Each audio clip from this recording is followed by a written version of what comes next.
За първи път тази година в програмата на атлетическия турнир "Нови звезди" се включи 100 и 200 метра интегриран старт, в които взеха участие 53 спортисти с интелектуални затруднения.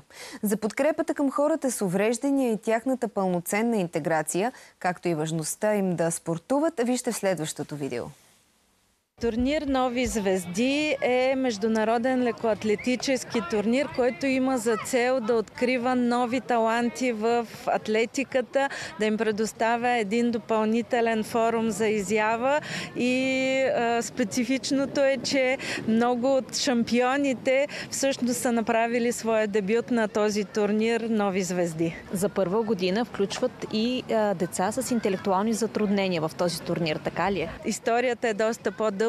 Тази година за 6-ти пореден път организаторите на турнира "Нови звезди" включват на абсолютно равностойни начала и атлети с интелектуални затруднения. Това има огромно значение за абсолютно всички.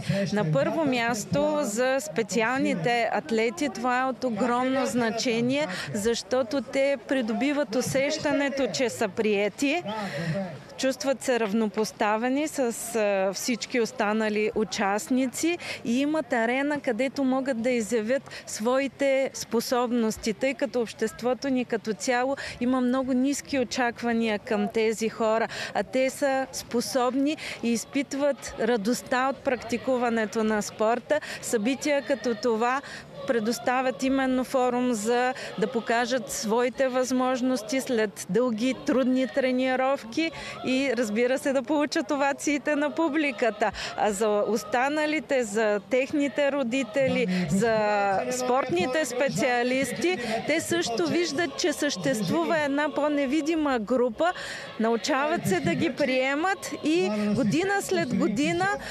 положителната нагласа, тя просто строи от всички хора. Всички спортни специалисти, като ги видят, наистина са щастливи, аплодират ги и всъщност това е един от пътищата за приобщаване. Вие като хора, които сте постоянно около тях, какво наблюдавате в тяхното поведение след едно подобно състезание? След едно подобно състезание промяната е голяма. На първо място се променя тяхното чувство за идентичност. Те вече не са едни пренебрегвани хора, те са шампиони и приемат себе си като спортисти и се чувстват значими, което е изключително важно за тях.